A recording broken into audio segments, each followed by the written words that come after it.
is what's best for business. I gotta go take a big hairy dump. Oh my God! Tonight's main event, a tag team match. Yes!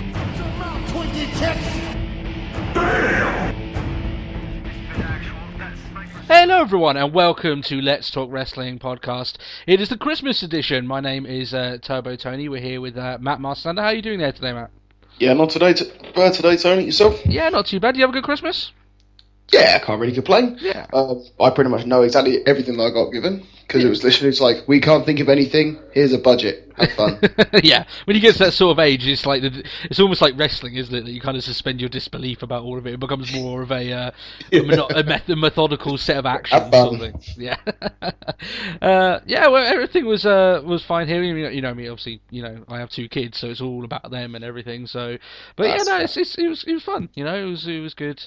Seeing the little one go ballistic is quite fun, you know, always. You know, oh yeah, that's good. But we had the in wrestling this week. We had a lot of news that came out. Obviously, we had the Christmas episode that we'll go through, and wasn't really a great Raw. But obviously, we'll go through all the segments as we usually do on the Let's Talk Wrestling podcast. I've also noticed a few new subscribers onto the YouTube channel, so I appreciate you guys coming along for the ride. And it's good to see that we're slowly growing, as we should say. So that's good. Let's go through the wrestling news anyway, Matt, for this week. We've got a few big things that came up. Mm-hmm. The first of which is it's still a set of rumours going around, but JoJo, famous for her contributions on Total Divas and on Total Divas, famous for maybe hooking up with Justin Gabriel, but she was too young, so Justin Gabriel kicked her to the curb. Great, obviously, wrestling credentials there. She looks like she's set to leave the company. She was not featured on Raw when the other Total Divas girls were. She's been missing for a while, to be fair. I can't actually recall the last time. I mean, even every time it's like, oh, the Total Divas and Eva Marie. No JoJo. Yeah. Oh, the Total Divas, including Eva Marie. No JoJo. Yeah. I think it's more telling as well that she's more like she came in obviously through Total Divas, but even on Total Divas now, I haven't watched it, but I've heard from sources that she's not even prominently featured on that anymore. So obviously they don't see much stock in her. So it looks like as if they're going to pull the pin out of the balloon if there ever was any gas in that balloon to begin with, and it looks like she might just be on bad terms with the company, or it looks like she might be set to leave. I mean, she was quite young anyway, and may not have taken to the actual wrestling. 19 or something like that. She was very, very young, and she wasn't it wasn't as if it was like Paige who came in very, very young, but she had started wrestling from the age of 12, 13. She didn't have that credential. She came into green as grass. That's it. Or green as chicken shit or goose shit or whatever they like to say. So tough enough, Bill DeMott not tough enough, greener than goose shit. Yeah, that's it. Bill DeMott terminology there, and Stone Cold as well. So. But yeah, she's due to leave the company. Not really much of a miss. When I say due to leave the company, she could still stay there. It could end up being like Drew McIntyre, that she stays there for a few years and we just never really hear of her. It's that she shows up here and there and does these really awful promos and stuff. But it looks like the ship has sailed in terms of that entire sort of situation. The next is that Jake Roberts has not heard anything about the possibility of being in the Royal Rumble. This was something that he was campaigning with for a while to try and get into the Rumble as part of his rehabilitation. Yeah, it was almost like he almost sort of aimed it out to be like a benchmark. Yeah, that was almost like as you say, it was a goal of his, wasn't it? Yeah, with his rehab and recovery with DDP, it was sort of like I want to get to a point where I can go into the Royal Rumble. Yeah. And to fair play to him, I mean, he's obviously a guy who's had a lot of demons in his past. He seems to be doing well. God, because it's not exactly unknown of Jake the Snake and his demons. Yeah. I mean, it's well documented. You look at the entire Beyond the Mat documentary, and that was done 1999. You know, that's almost 15 years ago, and he was really bad then. But to his credit, he's doing well now. I know he's fallen off the wagon a few times, but it's not been like tragic. He's always been okay. He's not gone out on benders and stuff like that. He's just had the odd drink every now and then. But he's done all right, and he's obviously in the best shape that he's been in decades. I think though one of the things that he did say in one of his announcements was that maybe it was a little bit silly to leave his benchmark in the hands of someone that wasn't himself, and I do agree with that because I don't know how far WWE really want to push the boat out. With in all fairness to Jake, he doesn't exactly have the greatest past of sticking with these things. I'm sure he will, but obviously you think of Vince McMahon and the PG WWE. I don't see them taking that risk. It's sort of along the lines of with China. It's like we know, like China. It's like it's public knowledge that China is now a porn star. Yeah. And we can't really associate with porn stars in a PG environment. And it's going to be kind of similar. Like, we know Jake the Snake, it's publicly known that he had, like, really severe drug issues and deep personal demons and that lot. So, as a PG company, we can't really associate with them again. I think it's sort of like a play safe. Yeah, I mean, I don't say they'll go as far as saying that they're never going to say they're not going to associate people that have had drug histories. I mean, RVD's back in the company. I mean, yeah, that's true. But I think because if they give a lot of stock and then give him a return, and people are going to be talking about it a lot, and then let's say he does fall off the wagon, that might reflect bad on WWE, the fact that he went back into WWE, let him back into the ring when he obviously wasn't ready for it, and helped him, took advantage of him, and I think that's probably playing in the back of. I think that in Vince McMahon's eyes, it plays more to this could hurt me more than it could help me sort of thing. And while I would like to see him in the Rumble as like a little bit of a gimmicky thing, obviously he doesn't have to take a bump, he throws someone out of the ring and then someone throws him out. Diesel and Booker T, when they did their return at the Royal Rumble, they didn't do it that much. I mean, Booker T did a spinneroonie and all that lot. I don't see obviously Jay Snake doing a spinneroonie, but no, I think it's not completely out of, like, it's not a really bad idea, but I can kind of understand from a business standpoint why Vince McMahon would be hesitant to be fair, there are better people well, not necessarily better people, but there are other options for a sort of a surprise end. Yeah. I mean, yeah, there is. I mean, you've got a few other people. Sort of just makes a little return. Yeah, you can do that. You look at the back catalogue of WWE legends and people that have been in the company before that would get a decent pop at a Rumble. There's almost hundreds. You know what I mean? If we see Bob Backlund, I will not pop. I would. I love Bob Backlund just because he's mad. But anyway. So there's been rumours flying around the mill as well that Brock Lesnar is I don't want to say set to return to UFC, but there's rumours going around that apparently that it's open for him to return to UFC after his wrestling commitments past WrestleMania 30. I don't want to put too much stock in these because the rumours are going just because of the fact that I think Dana White said that it could be possible that he could return. If you remember, back in the days when he was in UFC, there was rumours going around that he could return to WWE, but he didn't return in for like a year after those rumours started circulating. Oh, that's true. So I wouldn't put too much stock in those, but this could be the beginning of something. It might be that he end up returning to UFC. He's still got, in my eyes, I think Brock Lesnar's the type of guy who doesn't like unfinished business, and he has a lot of unfinished business in UFC. He was made to look like a chump in his last few fights. Oh, definitely.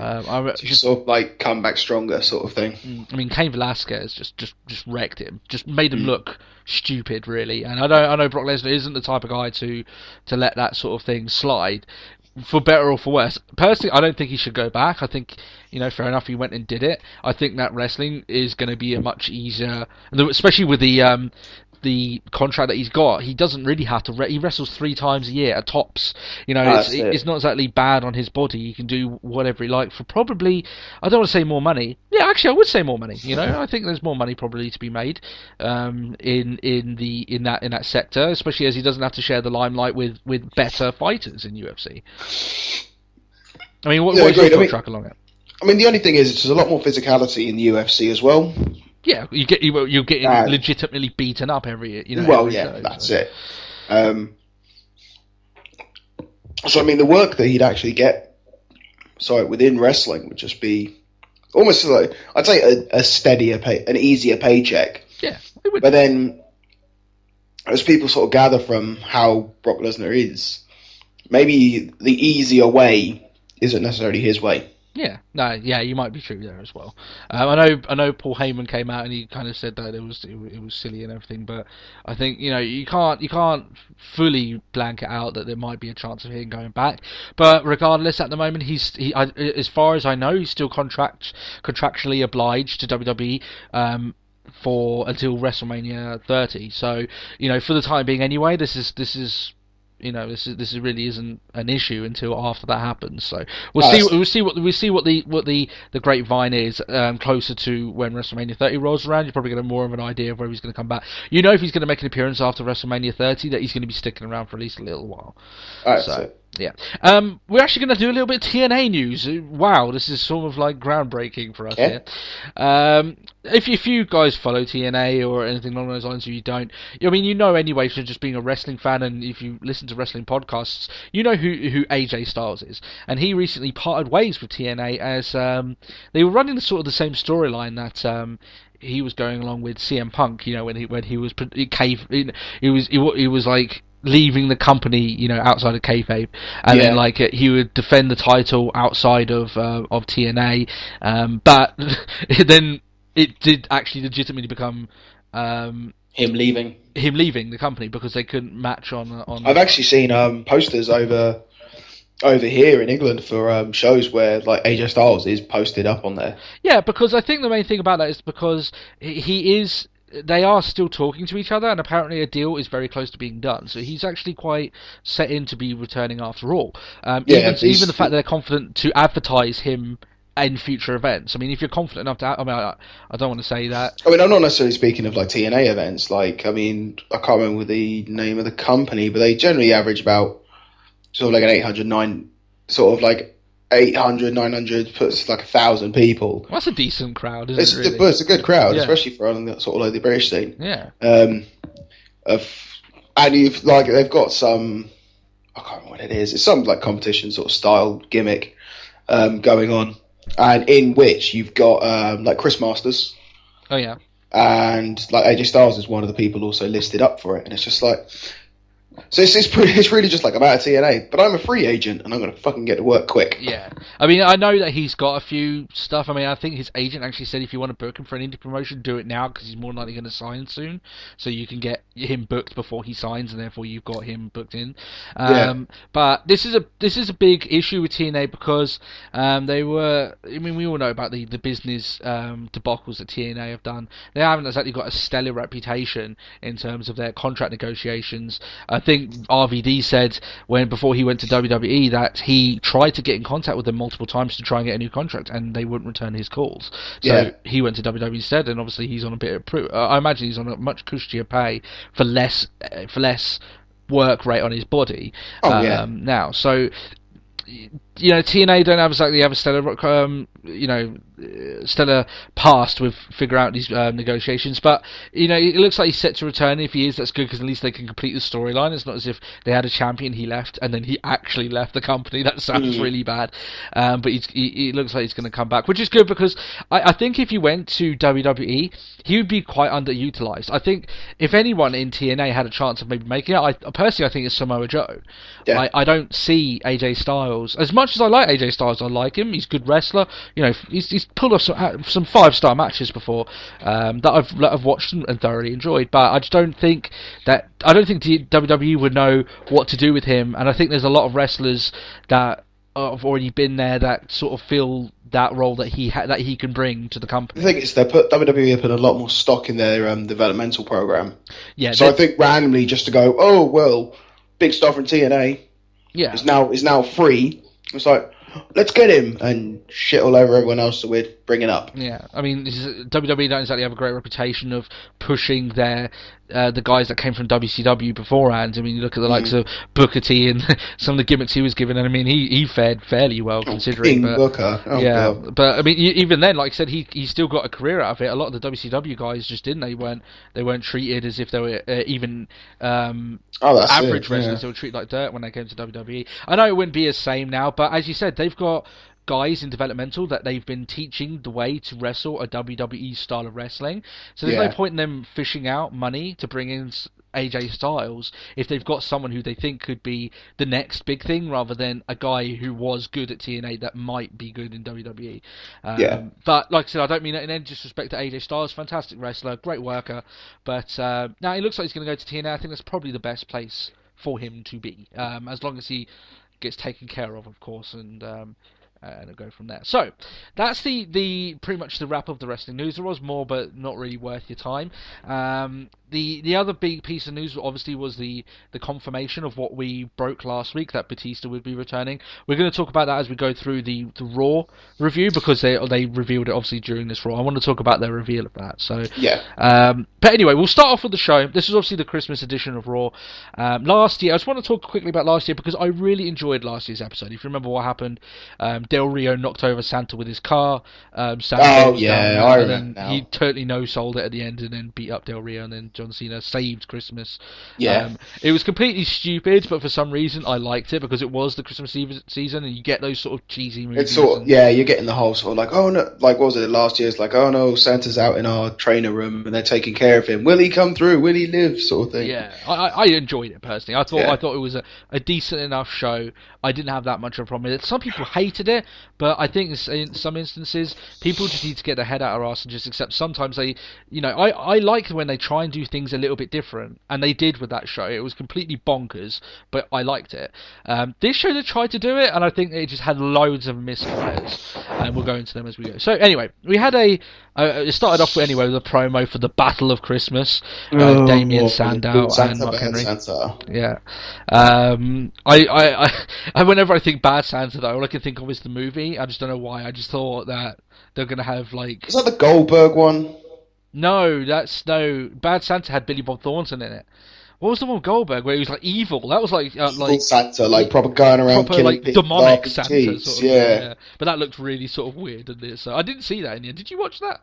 Unfortunately, yes. Oh, okay. Do you want to tell us? No. Okay. I'd rather not relive those moments. Okay, so it will give you haunted memories. That's basically what Matt's saying to you there.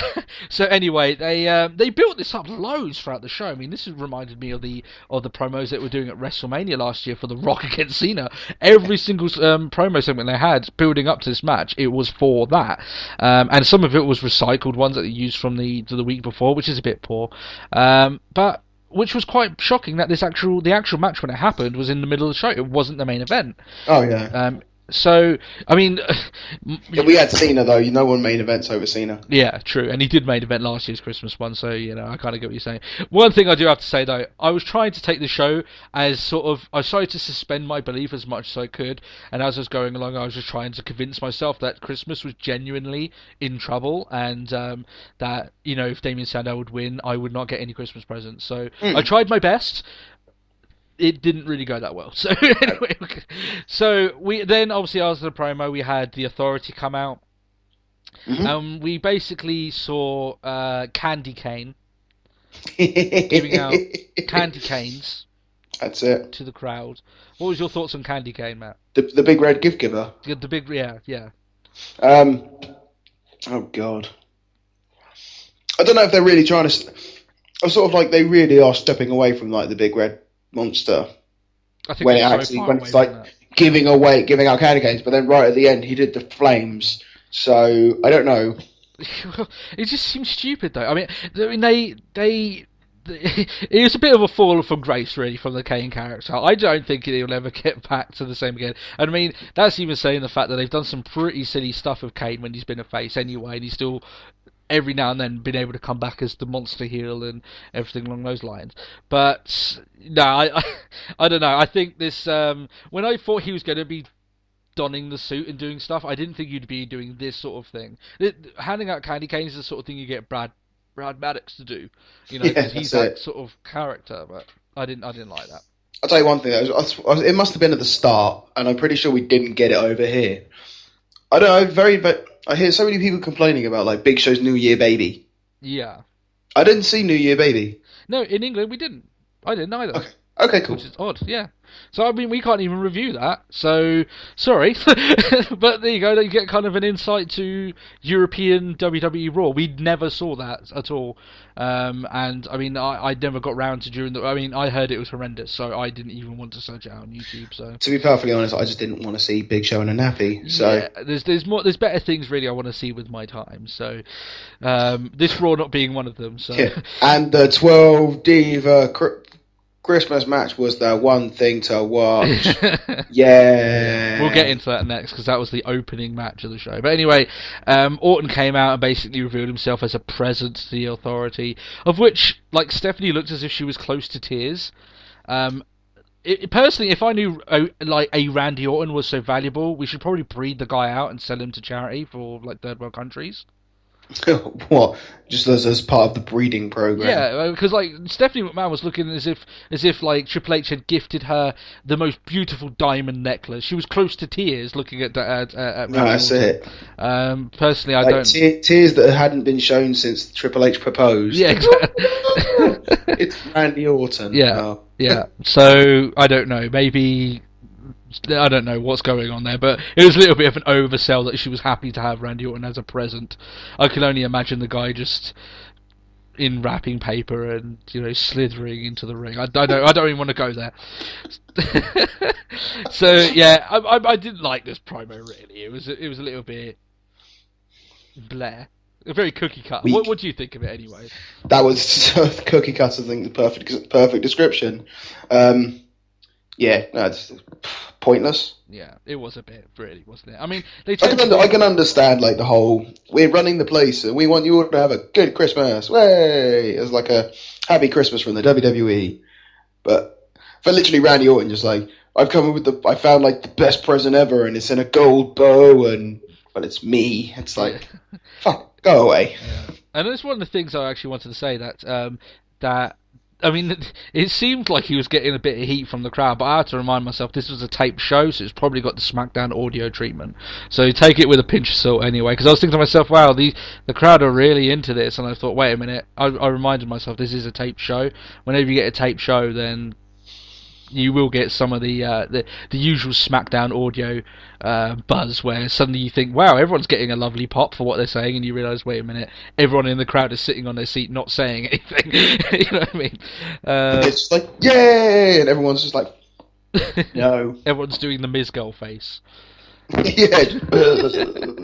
So Matt, I'm gonna, in the first episode of this, so we were talking about Divas, and I said I feel like a guy opening up, a bullpen, to send the balls out, to kill the humans.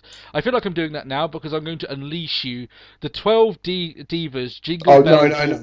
No, please don't make me do it. Do it. Don't make me do it. Do it. I don't want to do it. What the fuck? Like, the actual 100%. What the... I mean, even Michael Cole couldn't give a shit. It's just like, is that Rosa Mendes? No, that's Ray. He totally tuned out, didn't he? Yeah, it's like, no, I don't care either. It's just like, oh, we had Cameron in... we had Cameron wrestle. Wrestle. Sort of like she did something that looked like something. Looked like falling over with something, yes. Yeah. Oh, God, I don't even know. Like, where do I be? Like, we had Tamina. We like Tamina. And then everything else was just shit. It was shocking, wasn't it, really? Ridiculous. And as always, you can't have 12 divas in a ring without a massive clusterfuck.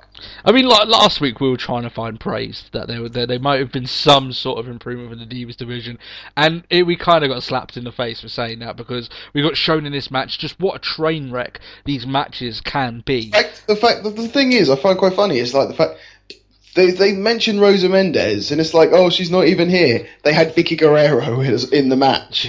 It's just like, what? And I just remembered this big spinning clothesline rope swinging.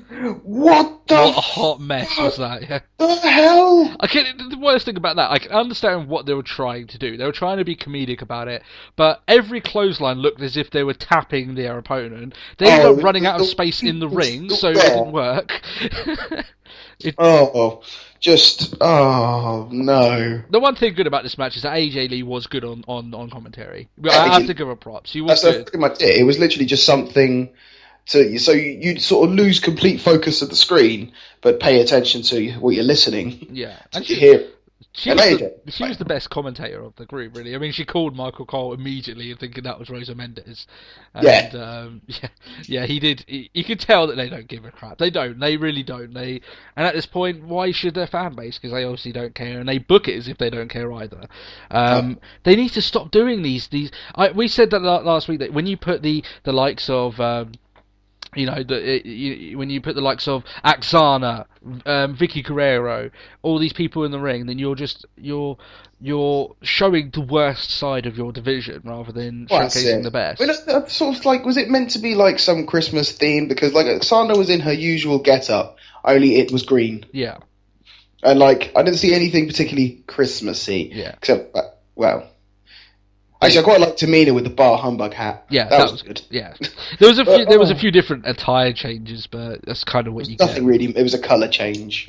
It was what it was. It's just it kind of showcased everything that's been wrong about Divas Wrestling for the last couple of years. And when we did our episode a few episodes ago, where we went through our 2-year plan, these sort of matches would not be in our 2-year plan. Yeah. So yeah, I mean. The problem is we're just gonna have to learn to deal with it. This is obviously what WWE want to do. They want to showcase their. Apparently, like the match only went on for like not even 4 minutes. It doesn't shock me. No, that's pretty long, really. Yeah, that's too long. I'm shocked that genuinely that every single woman that was in that ring actually had at least one bump to take in that match. Sometimes they do it where it's like, they'll get in, Caitlyn will spear AJ, Caitlyn will pin, and no one else gets a tag, and it's just over. And it's like, what's the point in having a huge tag team match if you're just going to have it like that? But if nobody else matters, yeah. Yeah, so a little tiny lick of praise, but this match was shocking. 1 out of 10, 0 out of 10. It was absolutely shocking. Do not take that. So like, you can't give it nothing. I give it a 0.1. 0.1. There we go. 0.1 out of 10. That's our review of that match. It was shocking. But anyway, going into a little bit of better wrestling. Anyway, we had Sin Cara against Curtis Axel, which was a different. It was a wrestling match. That's true. It was good actually. I thought it was quite slow paced to begin with, as sort of like your standard Sin Cara matches. But my only problem is, Sin Cara has recently been winning over Del Rio. Del Rio is a main event player. Take this, listen here, Broders. Yeah. Main event player. Yes. He's fought for championships at WrestleMania. We'll give him that title, not you, Broders. He's allowed to call himself a main event player. Yeah. Then why the hell is he suddenly against Curtis Axel? Yeah, at least he's beating Curtis Axel, and it's not like he's losing to him. But I think Del Rio must be on some sort of break because he hasn't shown up on Raw for the last couple of weeks, and he hasn't exactly been prominent in any of the storylines, so he's obviously giving us a break there. But we actually heard Sin Cara speak for the first time. He actually speaks English. Yeah. Which was fantastic. The more that this is just something that I think was wrong with the original Sin Cara incarnation, because all he would do was point to the crowd. He turned up, he failed to wrestle, and then he left again. Yeah. And nobody really understood anything, except for like when he teamed up with Rey Mysterio, and then Rey had to play translator. Yeah, I mean, he just... That was short-lived. It was stupid because what he would do is he would point to the crowd, he'd look... Well, you wouldn't even look that he's happy because he's got a mask on, he would just be like, yay! He wouldn't even say yay. He would just point to the crowd and raise his fist and then leave. At least now, I mean, with Hunico behind the mask, you can actually maybe do a program with this guy. You could do a rivalry, finally. You can do something with him. But yeah, I mean, like I said, it was a slower match. Every match that Hunico has with Sin Cara has been a slower match, but I'm more than happy for it to be that way if it's of a higher quality, of which it has been. So, but yeah, Sin Cara got the win, as he should. In my eyes, Curtis Axel's a jobber now, and he will be nothing more than that. They're going to have to put some serious stock in that guy to build the damage that they've done to him, but I don't think they care. And the general wrestling fan doesn't care now anyway about Curtis Axel. So, for a guy that we tipped may have a good future, we really thought that got that one wrong. Yeah, we did get that one wrong. And we just thought that maybe being hooked up with Paul Heyman would do things for the guy, but obviously it doesn't matter because unless you're already a pre-made star or Paul Heyman's only client, then you're pretty much screwed. He was always going to be third fiddle to whatever what's going on. So yeah, a decent enough wrestling match, of which there were shockingly little of this on this show anyway. But then we actually had the Batista return promo, the reveal video package anyway. Are you happy then, Matt? Yeah. That's my happy sound. Yeah. We broke the story last week. I don't want to say we broke it, but we did say it last week that he would be returning, that more than likely he would be returning. It was fully The one thing I quite liked is the fact that WWE, like, after we recorded last week's episode, I checked online and things like that, like the next day or two, and it's just like WWE records everything, because you said it was with PWI. Yeah. And it's like PWI gets in trouble because WWE didn't want anything getting leaked yet. Shit. And the WWE have now panicked. Yeah. And I I did panic with this. Yeah. Yeah, go on. But it's still around the same sort of date, sort of time, because it was going to be around the Rumble point, wasn't it? Yeah, I mean, I think the date of his return was always set in stone. I think he was due to return before the Rumble. I didn't think they wanted to announce that he was going to be returning on that day. I think they wanted it to be a shock, so it'd get all the big attention, and then it would get more pay-per-view buys. So I don't agree when people say that he should have been a shock entrant at the Rumble, because, I mean, they want to get pay-per-view buys. This is one way of doing it. Yeah, I was going to say, you don't maximise on someone being at the Rumble if people don't know they'll be at the Rumble. Exactly, yeah, that's my trend. With Jericho last year, that was fine. That was brilliant, and I loved that because it just literally the internet was dead. It was like you couldn't find in a single place Jericho is returning at Royal Rumble. So when he did make his return and he was he entrant number 1? I think he was number 2, yeah, or something along those lines. Yeah. He was one of the first 2, but it's literally just like, I'm fucking good. Yeah, I guess for Batista, who is a character of sort of that sort of caliber. Yeah. So sort of turn around. I think I'd have treated it similar to sort of like Cena's return at Hell in a Cell. Like video packages that say he's coming back and he will be at. Yeah. Rather than like they did with RVD, rather than like Batista's going to be on the Raw prior to the Royal Rumble, but he won't wrestle. Yeah, no, I agree with you there, because then at least then people know that he's going to be there, and it's an attraction that's going to sell pay-per-view buys. I think that I liked the promo personally, but I think that the overall sort of, I think they jumped the gun. I think that's anyone who knows. You know, they obviously panicked a little bit and they wanted to reveal it in their own way. I don't think you needed to. Not every wrestling fan like you or me goes and constantly checks the news sites, the dirt sheets, and figures out what's going on the backstage. So by revealing it that way, you kind of spoiled, I think, a little bit of the return. I think if. I've got all tongue tied now. I think they jumped the gun anyway with this, and I think that's Batista returning is a big deal, and doing it the way that we said would be more beneficial. I think the way that they did it is that they just randomly revealed it, which obviously they did, and it doesn't build it up that well now. They're going to be running the same promo now until January 20th when he's going to be returning. They're not going to make any new ones, I don't think. They're just going to keep running that same thing. He's going to come in, do a promo, leave, and then obviously he'll start wrestling then for the Royal Rumble. One thing that I will say though is that he is coming in for a good run. He's not coming in now to do one or two shows. He's coming for almost like a 2-year deal. Yeah, he's going to take a little bit of time off to promote his movie, which is given, fine, that's fine. Yeah. But apparently, according to the deal that he's been doing, he's going to be back and he's going to be doing the majority. Like, he's not going to miss that many televised shows, and he's going to do some of the live events as well, which is quite a hectic return for a guy who hasn't been in the ring for a very long time. So has he been 4 years? Oh, I can't remember the exact day, but he left last when remember he was. He had a rivalry with John Cena, and then he... To the vain douche. It was like what was it? Over the Limit. Yeah, that was it, yeah. And he got an attitude adjustment into the stage, and he took a legitimate injury off that as well, so, I mean, he had to take the time off anyway to heal that up, so... Yeah. But yeah, he's gonna come back. It's gonna be interesting. One of the things that they're going to be saying is that he might return, he may win the Rumble, and he might face Randy Orton at WrestleMania. Mm-hmm. That's the penciled-in idea, which I don't have too much of a problem with. Those two guys got history. So you could build it. Especially if you've got something along the lines of maybe Vince McMahon's unhappy with the way the Authority's doing certain things, or maybe Batista is the new. He's not like a heel Authority guy, but he's the guy that they've had enough of Randy Orton. They've called in Batista to take the title off him because they're sick of the way that Randy Orton's running his mouth. There's plenty of ways that they can do this. So, I mean, I've heard sort of rumours of obviously Randy Orton is Stephanie and Triple H's choice. Yeah. But Batista would be Vince's choice. Yeah. And that sort of, it brings up sort of like, because apparently the Authority storyline will be coming to an end. And it makes sense, really, doesn't it? Yeah, to end it. But that'll be coming to an end at Mania. Yeah. So that would be it. I don't think you can run it too long. I think anything longer than Mania, people are going to start getting very annoyed at the way things currently are.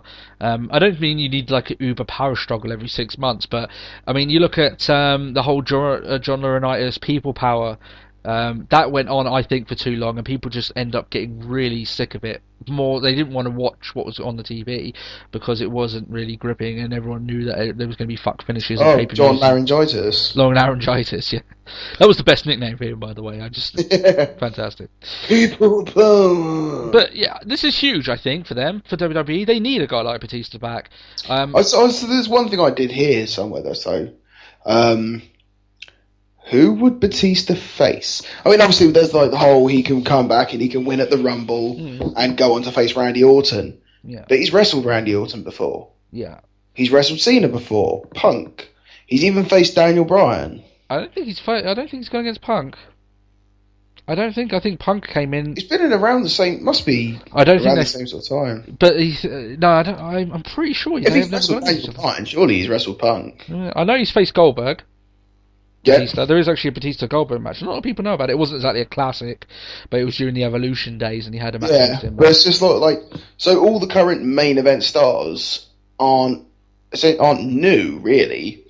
And I wouldn't see a situation where it would make sense for Batista to be wrestling the Shield or the Wyatts. Yeah. Well, it matters how they do it. Storyline. Yeah, see how it plays off. There's a lot of people that he could wrestle with. He's not a bad wrestler. I think a lot of people label that he wasn't that good. I personally think he was. Some of his matches were exemplary. I remember the match he had with Undertaker at WrestleMania was very underrated. I thought that was very WrestleMania. I was going to say the one he had with Undertaker, the chairs match. Oh no, that was pretty poor.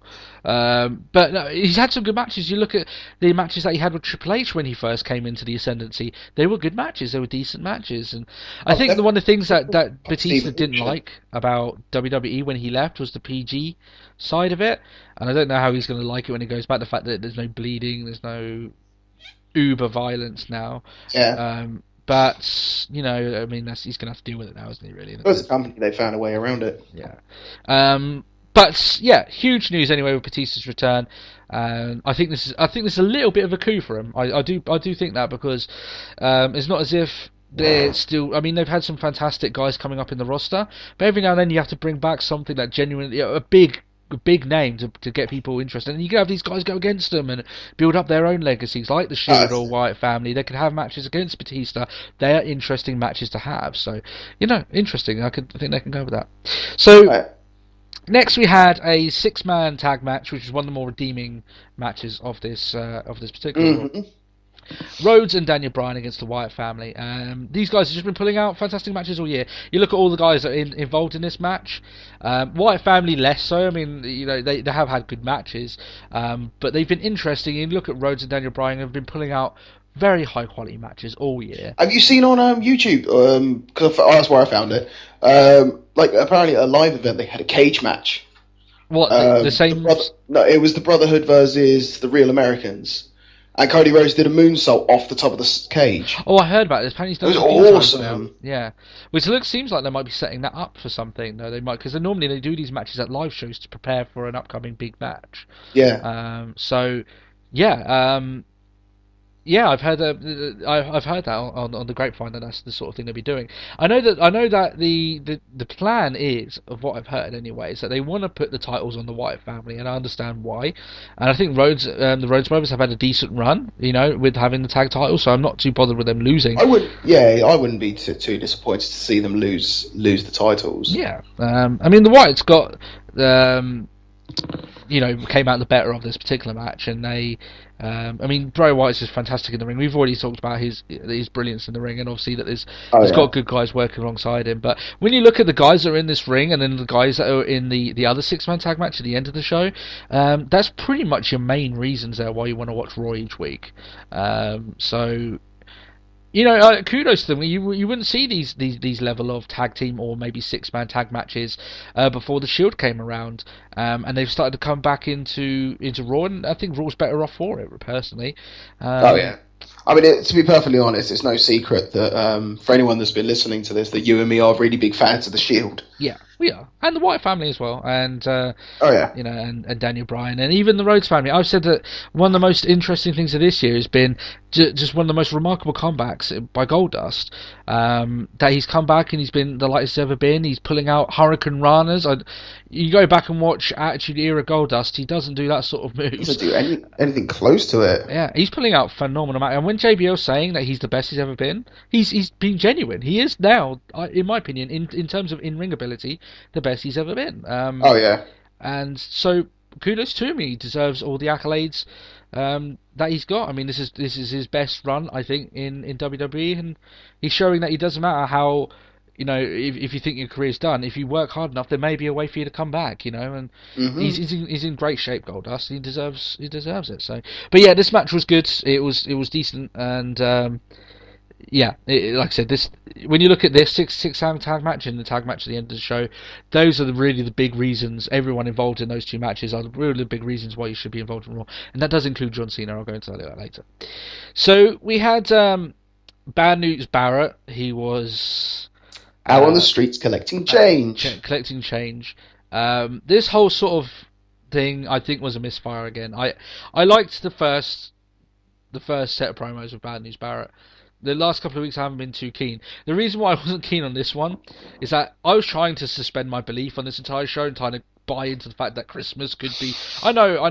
It's like, what you mean, like a Christmas miracle? The Bad News Barrett's actually doing a good thing. Yeah, why not? I'm just trying every now and then, as a dedicated wrestling fan I have, and a person that knows the ins and outs of the industry. Sometimes you have to try, especially on these goofy shows, you have to try and suspend your belief a little bit. But what he actually did, if you look at it in kayfabe, he committed fraud, and he could be jailed for that. So I don't know why he thinks he could get away with that. This is sort of like, I've collected all this money, and it's mine now. It's just like... that's not legal. That's not right. You can't do that. So, and then he announces that he admits doing it in public, in front of thousands of people. That's it, that's his confession. I didn't buy into it. I didn't think it was that good, and... Yeah, whatever. I think there's something there with his Bad News Barrett character. I know a lot of people are saying that his career is tanking with it. I think there's something there. They can pull this out, but I'm not keen in. What do you think about what? I think he will continue to tank out if he doesn't get back in the ring. Yeah, he's going to have to every now and then. I think the way that they're doing Bad News Barrett, they don't need to make it as goofy as this, or you're not going to win the lottery, or I'm stealing all of your money. Yeah. He could do Bad News whenever they're terminating a guy, or kayfabe terminating a guy. Make Bad News Barrett be the guy who does it, because then it's going to be a lot more believable. He's not going to be goofy. When he's on the screen, bad news is going to happen. This gimmick can work, but the way that they're doing it now, not for me at the moment. And for me, it started off really well as well. And I'm a big fan of Barrett. He's a great wrestler. He's British, so obviously I'm going to like the guy. And he was set to be world champion before he got his arm dislocated. So he was set to be world champion before Cena demolished the Nexus. Yeah. So there's been 2 times now that he should have been champion. I think if they put the strap on him back then, I think his career would be doing a lot better, and I think it would have gone on a better tangent for everyone involved. You could have had Cena take the title off him. That's fine, because obviously you have to have the face win eventually. Excuse me.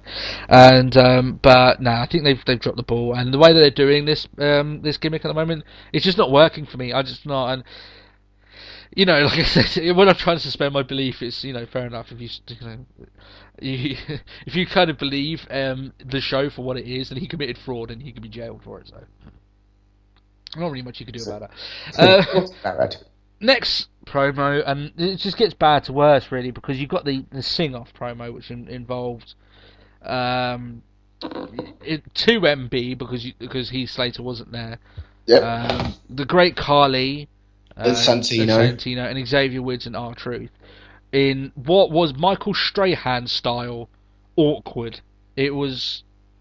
I'm not sure why Great Khali wins things by acting mentally retarded. It was one thing that my girlfriend was saying. It's just like she's like, he's the most awkward thing ever.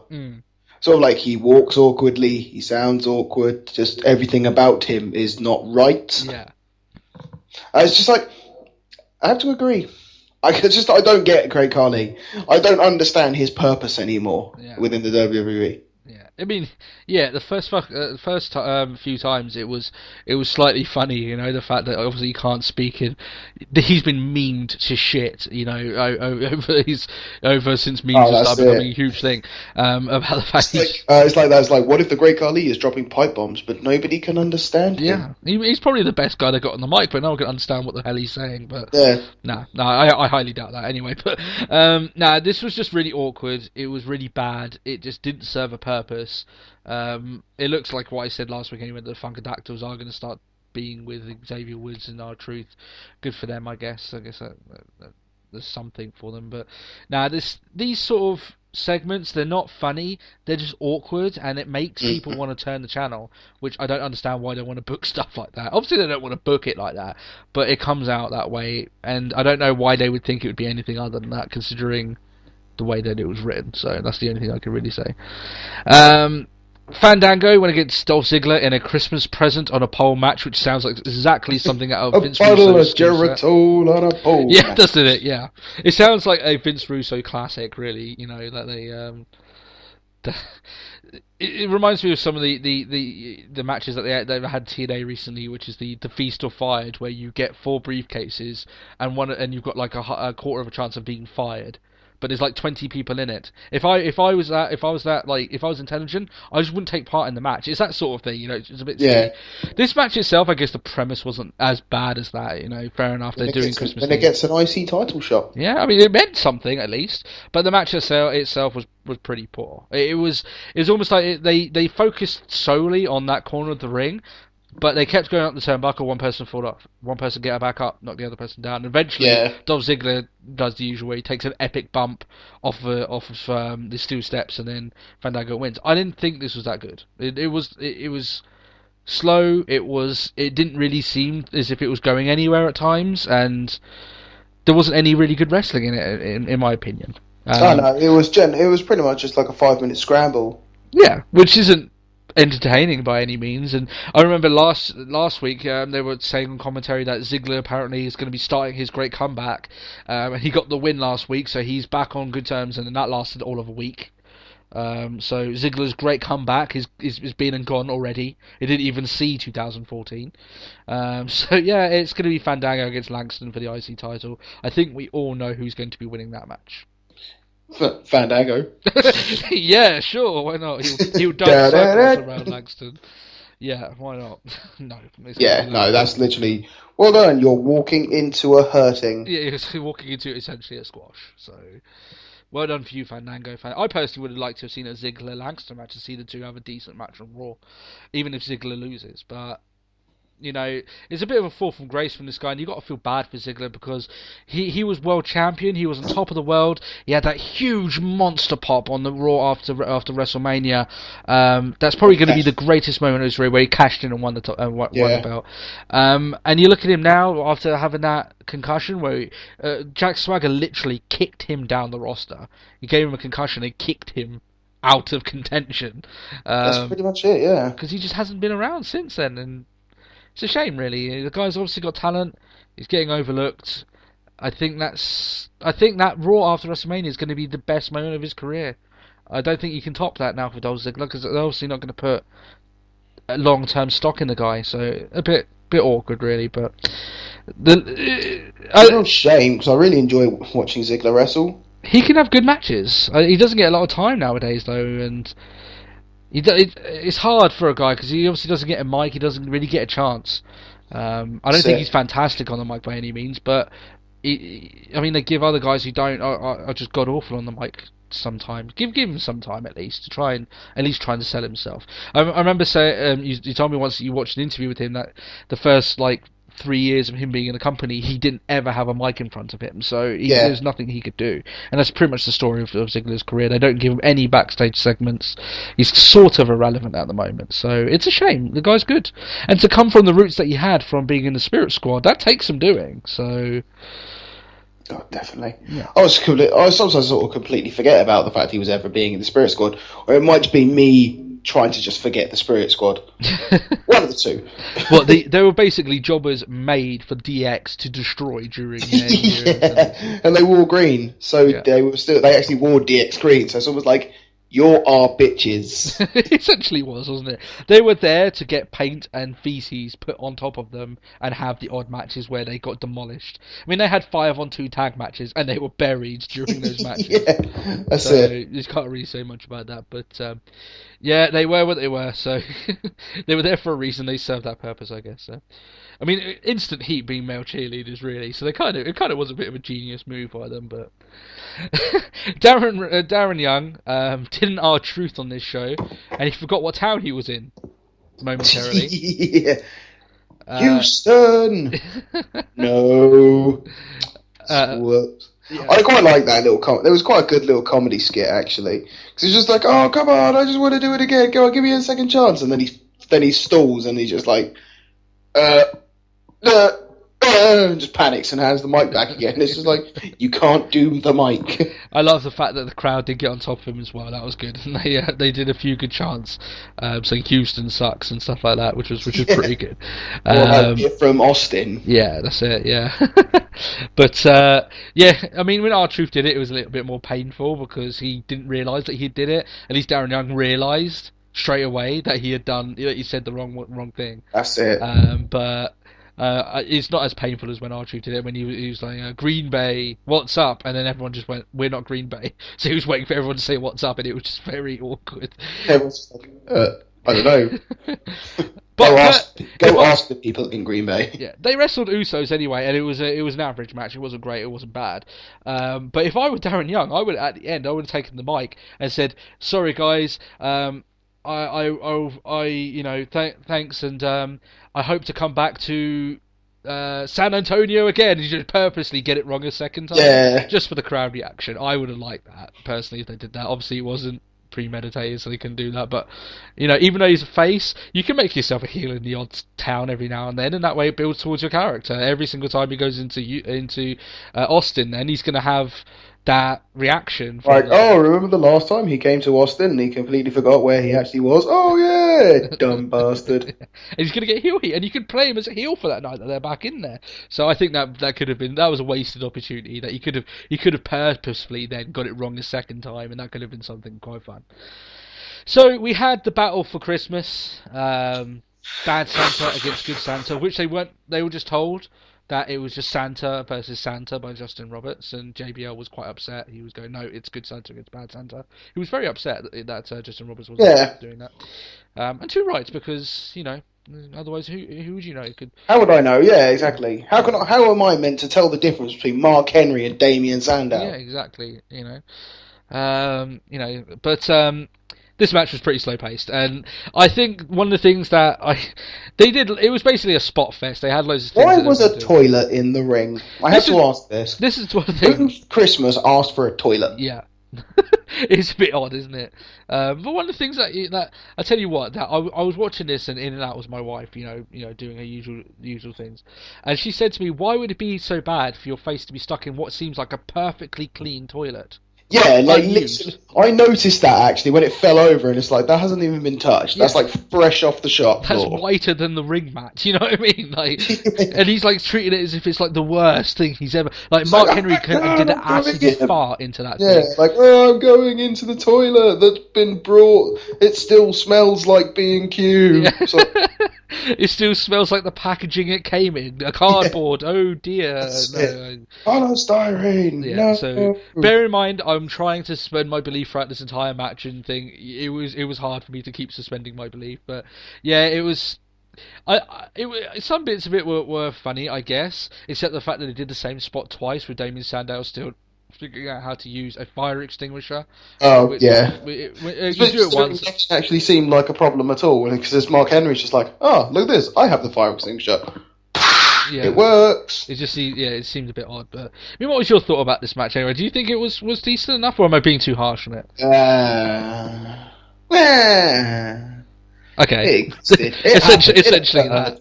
If they ever make a soundboard, by the way, of this podcast, in 100 episodes time, they're just going to have that as someone's ringtone, just you going, nah, nah.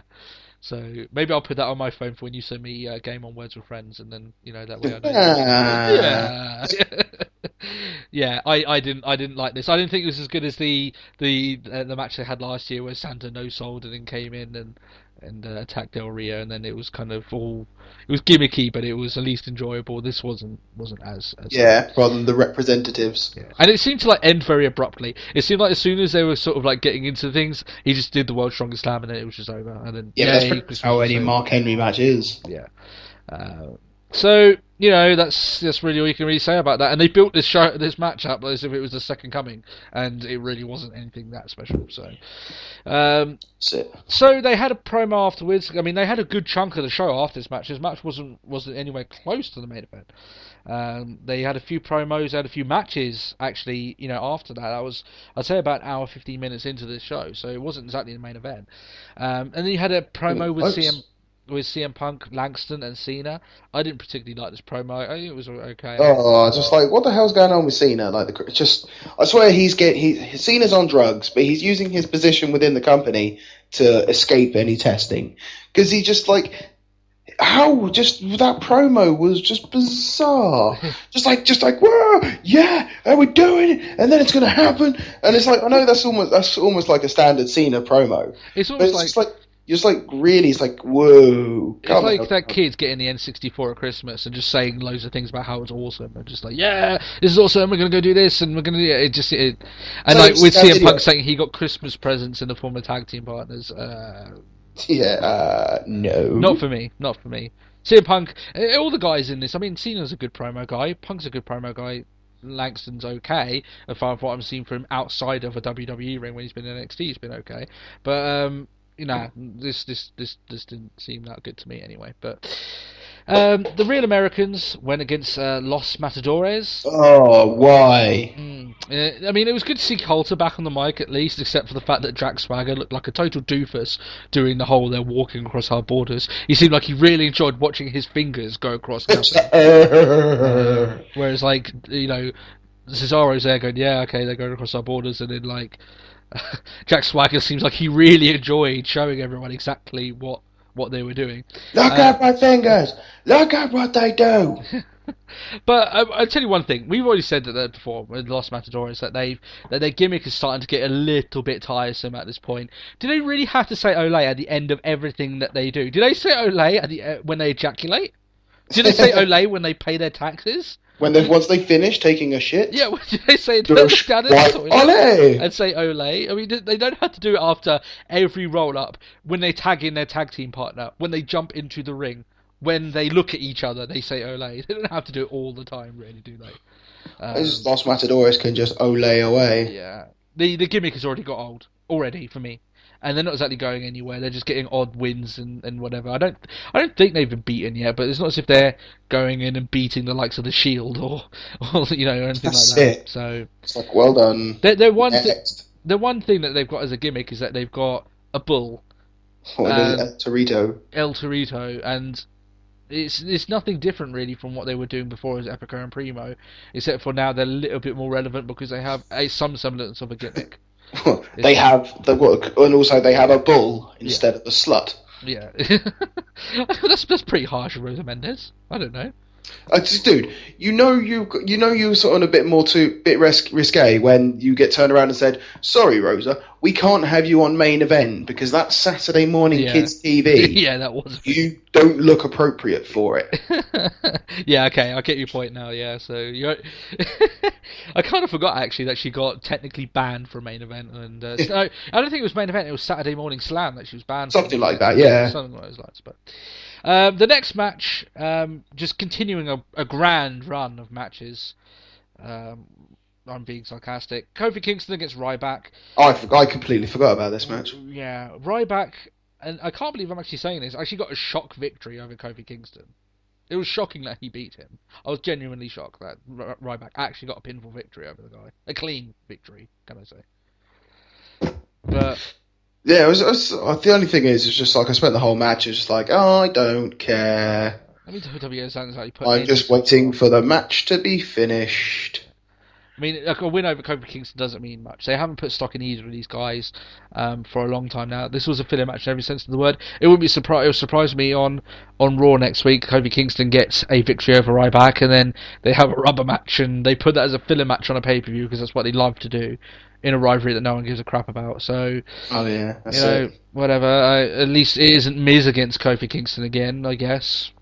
I actually saw because obviously there was no mention of this match, and then Kofi came out, and I was like, "Oh no, please don't be Miz!" It's like, and he's facing Ryback. It's like, oh, at least it's not the Miz. Yeah. But I still don't care. You still don't care. Yeah. But everyone knows that I've been very critical of Kofi Kingston, and maybe people who are just joining the relaunch don't know why. I just think the guy is just, there's nothing there. There's no charisma. He is a robot. He does exactly what he thinks WWE want him to do. He doesn't have anything apart from the script that they give him. He's horrendous on the mic, and he doesn't do anything different than what he's been doing 5 years ago. So I just think that he's a big waste of space. I do. Oh yeah. Even you look at the likes of people around him. You look at the people that are stuck. You look at the likes of R-Truth, who's been mid-card. The guy had a gimmick where he thought he was talking to an imaginary person. That was something at least a little bit different and entertaining for a while. Then you've got other people around. Even Ryback, he was face and he was heel. He did something a little bit different. Kofi Kingston's done nothing different since he joined that company, except for a brief moment where he trashed Randy Orton's car. So, yeah, of which he changed his accent for that paper for that whole thing, and then changed it back. So. One of these days, if someone sends a question, they want a full half-an-hour rant on the reasons I don't like Kofi Kingston, I'll be more than happy to do it, but I just won't open that, that whole... I think we should do that as just like a midweek special. Yeah. We'll do that as a whole entire episode, just my rant on Kofi Kingston.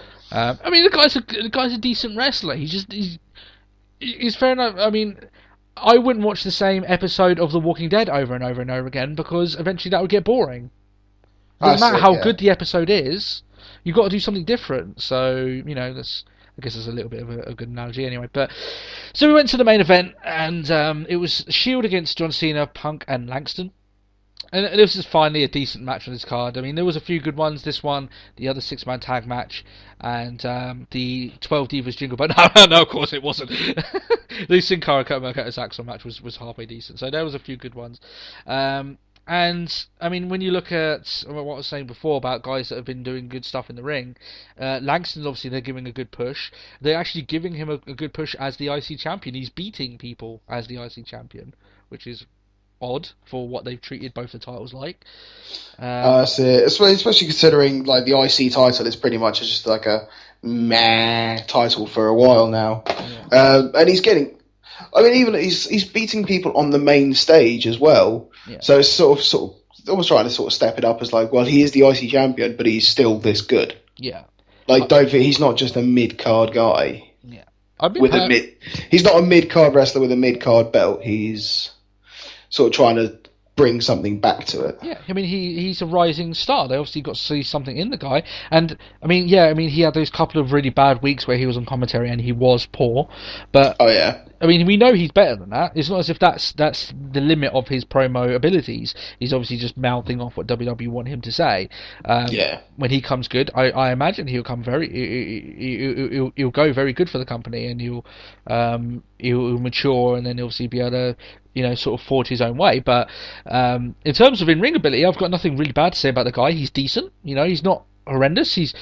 The stuff that he does in the ring looks physical, so you can't say anything bad about it. Obviously, the guy is crazy powerful because he is a legitimate powerlifter. So he's got that power behind him, and he can lift guys, and albeit he can lift guys, and for some reason Cesaro still makes it look easier than Big E Langston does. I know. I think it sort of still goes with that sort of like, pound for pound Cesaro is the strongest. It's like, I think that may be true. Yeah, he's just crazy strong. Even though, to be perfectly honest, Cesaro did really struggle deadlifting Big E. Yeah, he did it though. To his credit, I mean, Big E's a big guy. There's a lot of weight to be lifting there, but I'm quite happy with the way that they're booking Langston recently. I mean, personally, I think it's good that he's off the mic and he's being in good matches, and you can't go wrong with putting him in a match against the Shield. You're going to have a decent match.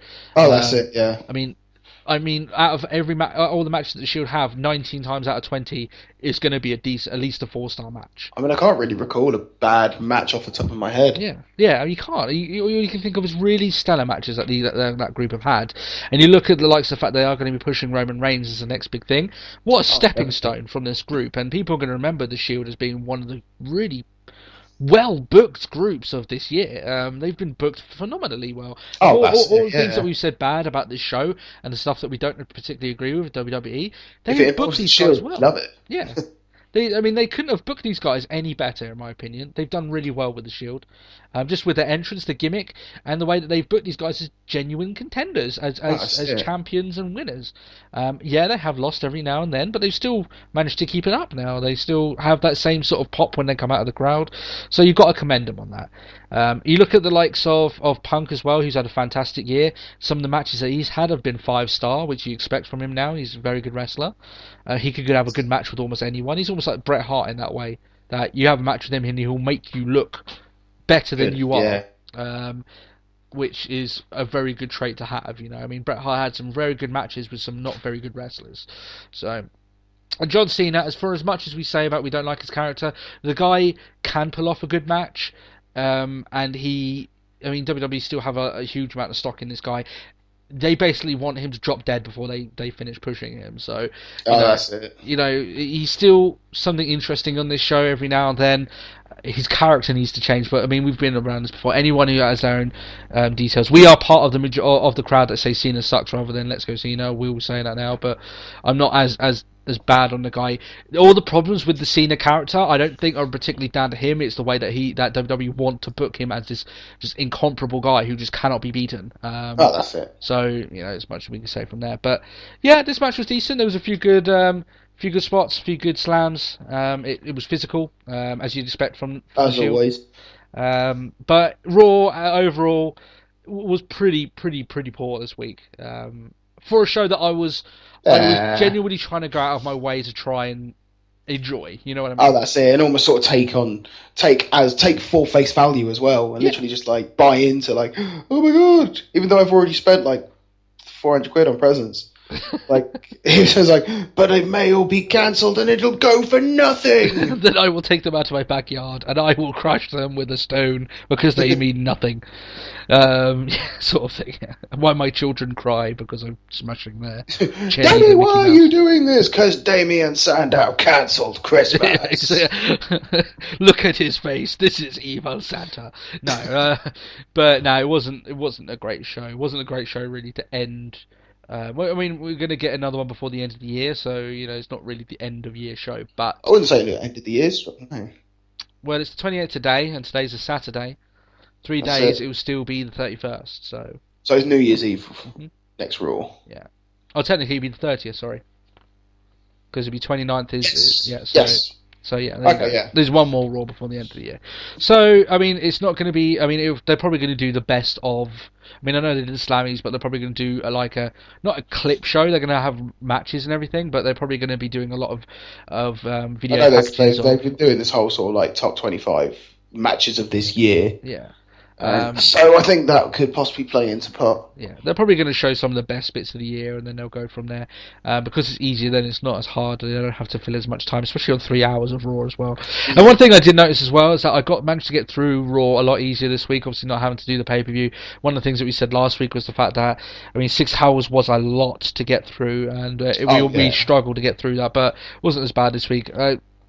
Ironically enough, obviously because it was Christmas, although it was quite busy, we weren't busy trying to get everything settled for Christmas, so it was a bit easier to watch things on my end anyway. That pretty much wraps up for this week. Next week, if there isn't too much going on, we'll add a topic. It's just that we also want to go through the news. There was a few big things to go here. We've still gone over an hour anyway, which is what we strive to do. If you did like this video, leave it a like on YouTube. If you are desperate to listen to it on your phones or anything, just leave a comment and I'll put it straight up on Podbean. The reason I didn't do it last week is because the longer we go, the less quality it goes, and I don't want to upload it if it's shocking quality, because I have to downgrade the quality of the podcast. The best way to view it will always be on the YouTube, because it will be 100% quality in terms of the audio. So that's just out there. Is there anything else you want to add, Matt, anyway, about wrestling this week before I close the show out? I have nothing left to add. Nothing left to add. I'm literally just sort of now eagerly waiting January 20th.